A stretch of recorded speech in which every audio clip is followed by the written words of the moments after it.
I'll get straight to the point. The core of this theory is very simple.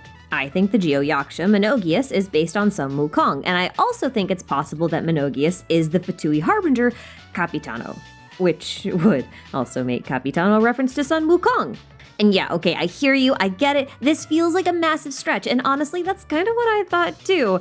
The more I look for the connections, the more I find, and at this point, this originally cracked theory of mine is turning out to be a little less crack than I initially anticipated. If you're still with me at this point, you may as well grab your tinfoil hat and get comfy, because this theory is kinda crazy. But before we dive headfirst into the deep end, I'd like to take a moment to thank the sponsor of this video, Opera GX. Now listen, I know you love your browser because it's comfy and all your stuff is in there, so why would you ever want to switch to a new browser? Well, because Opera GX has a ton of features that other browsers just don't. Like using the GX Profiles feature to create custom browser settings that you can swap between hassle-free. For example, you can use the Rogue setting to have Opera GX automatically delete your browsing data when you close the browser, or the Potato setting to strip Opera GX's usage down to bare bones and free up resources. Or you can just make your own custom profile. Each profile gets its own uniquely colored icon in the taskbar for easy access.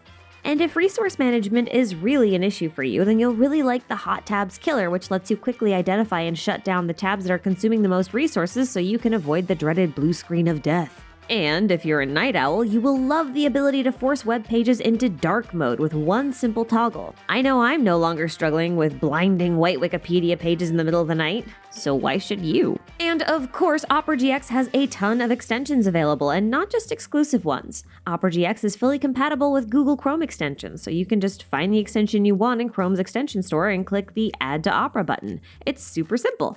And did I mention you can now do this from your mobile device too? Because Opera GX is now available on Android and iOS. You can download the desktop and mobile versions from my link down in the description box, so what are you waiting for? Get to clicking. Thanks again to Opera GX for sponsoring this video, and now, back to our regularly scheduled Monkey Man. To understand the connections between Sun Wukong, Menogias, and Capitano, we need to have a really good grasp on Sun Wukong as a character first. That means exploring who he is, where he comes from, and why he's so important. So Sun Wukong is a character from the 16th century Chinese novel, Journey to the West. And despite the first, third of this book covering his backstory, Sun Wukong is surprisingly not the protagonist of this story. That's not to mean he didn't leave an incredibly long-lasting impression. He's the source of so many pop culture icons in East Asia, like Son Goku, Monkey D. Luffy, and Naruto. All of whom have seemingly nothing in common with Menogias and Capitano, but just stick with me anyway. I cannot emphasize enough how incredibly influential this novel was and is to Eastern Asia. It's literally everywhere, and as far as I know, we have nothing comparable to its influence in the West, at least not where I'm from. And as you might suspect, of all of the characters within that story, Sun Wukong is easily the most memorable and beloved and prevalent.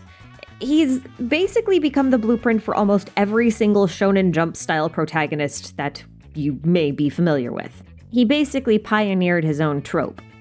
This might not make sense to you yet, but once you hear his backstory, you'll see exactly what I mean. The story of Sun Wukong begins with a large rock at the top of Flower Mountain. From that rock came a small magic stone egg from which hatched a magic monkey. This is Sun Wukong.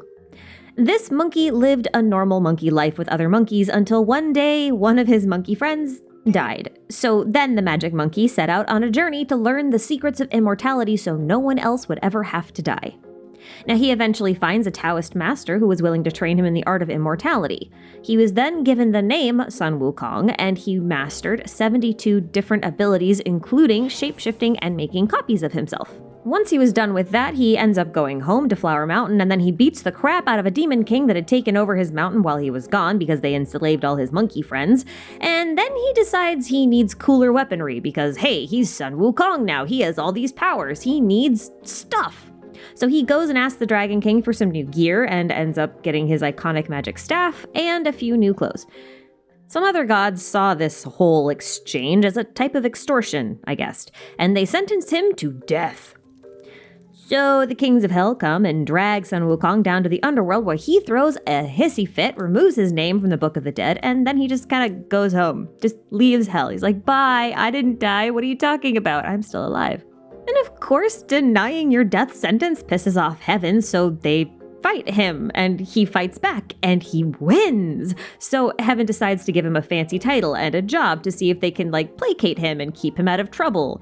So Sun Wukong ends up being put in charge of guarding an orchard that grows peach fruits that make you immortal if you eat them. And listen, he's a monkey, so he eats them. Then later he sneaks into a party and eats a whole jar of immortality pills, drinks some immortality wine, and then goes back to his mountain to plot a rebellion against Heaven because he's bored and offended because he wasn't invited to the party that he went to. So he then gets to fight Heaven again, and he wins. Again. So anyway, Heaven is at its wit's end, and so they ask Buddha to fix things for them. So Buddha makes a bet with Sun Wukong, which Sun Wukong loses, and then Buddha imprisons him under a mountain for 500 years, where he's forced to wait patiently for a specific monk to come along and free him. I have obviously done a lot of paraphrasing here, but here are the basic takeaways if you got a little lost. Sun Wukong is a magic rock monkey with the ability to shapeshift and make clones of himself. He's incredibly strong, freakishly strong. He fights with a staff, which he used to bonk Heaven several times without their consent. Then he died at least once, revived himself, and ended up making himself immortal at least 5 times over. And I think by the end of the story, he's immortal 13 times over, some ridiculous number like that.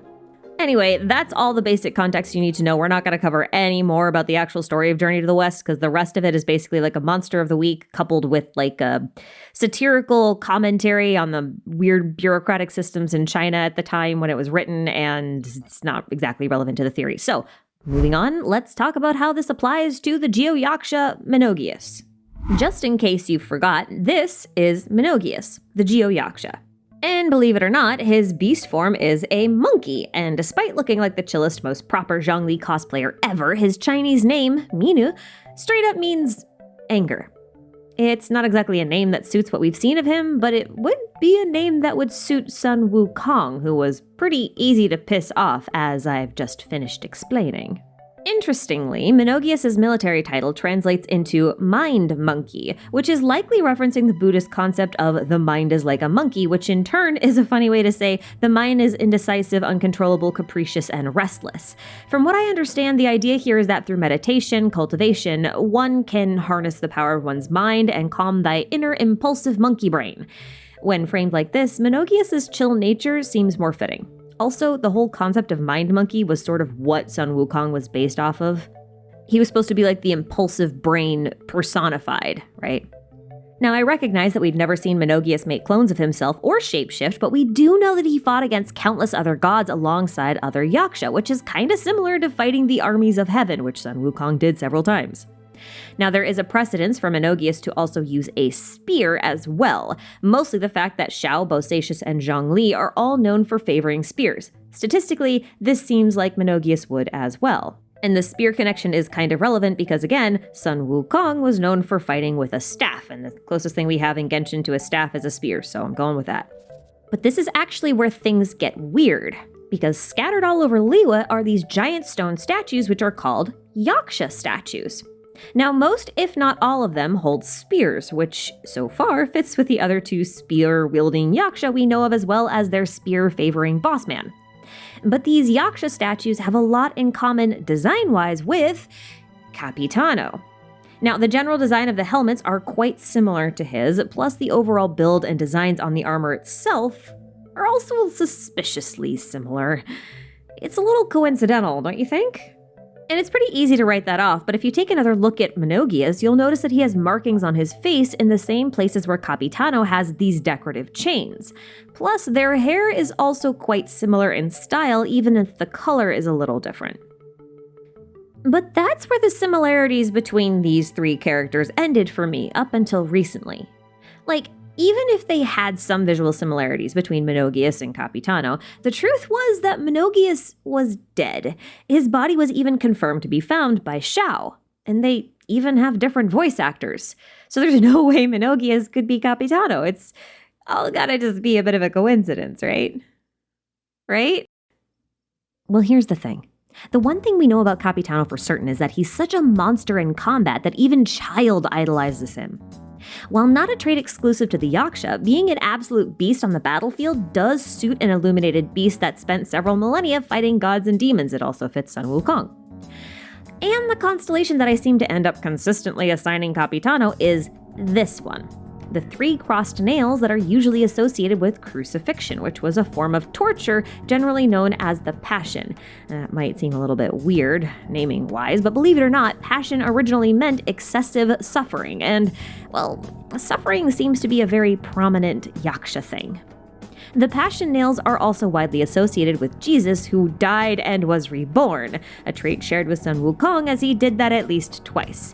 And no, I am not by any means suggesting that Capitano is Jesus, okay? I'm not saying that. I'm just saying the rebirth thing is similar, so there's like a connection there.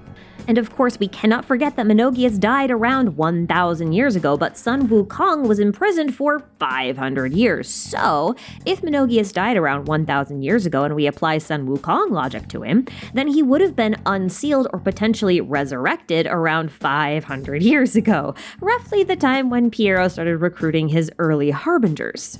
Side note, yes, 1,000 years ago is a fairly accurate estimate for the Yaksha's deaths because Bosacius left soon after Indarius, Menogias, and Bonanis succumbed to their karmic debts, so only he and Xiao were left.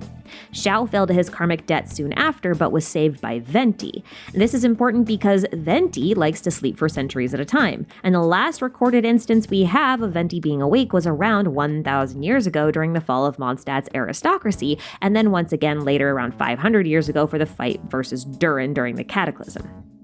But since Bosacius left and then came back, Xiao's encounter with Venti should have happened before Bosacius was sealed in the chasm 500 years ago, leaving us only with the option of 1,000 years ago for the rest of the Yaksha died thing. Okay, so the math checks out.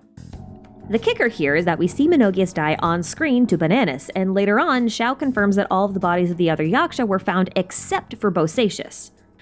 However, we know from both Xiao's Developer Insights interview and the book Heart's Desire that illuminated beasts often leave behind a crystal heart upon their death.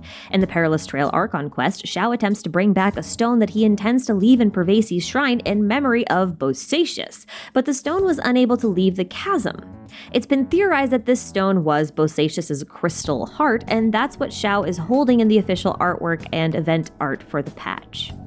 This idea of an enlightened being leaving behind a crystalline remains is actually a real-world phenomenon known as Śarīra by Buddhists. I am so sorry for the pronunciation. Basically, after a monk is cremated, they may or may not leave behind solid pearl-like or bead-like objects, sometimes looking a bit like glass or quartz. These are considered holy relics and are said to contain the entirety of the deceased person's spiritual knowledge, teachings, and enlightenment. Now here's where this gets fun.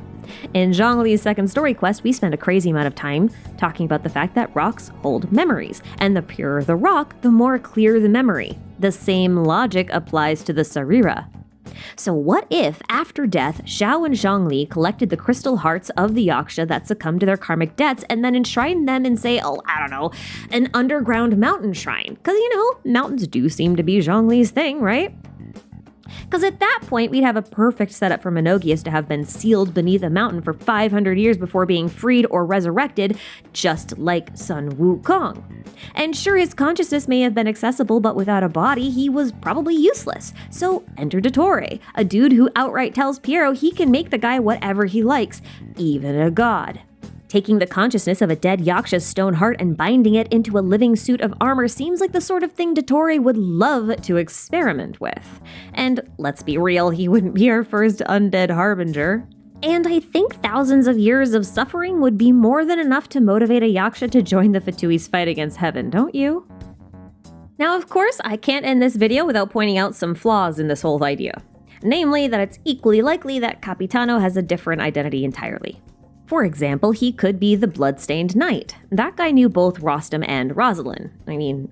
La Senora. And he was forced to don an iron mask because combat apparently ruined his face. It's worth pointing out that Capitano is the only harbinger to call Senora by her last name, perhaps suggesting that he has respect for her as his master's lover. But the artifact did say that the Bloodstained Knight pledged himself to the Abyss, and I'm not quite sure that that can be synonymous with pledging your loyalty to the Fatui in this case. However, Arundhalen is another similar candidate whose fate is unknown and who also knew both Rostam and Rosalind.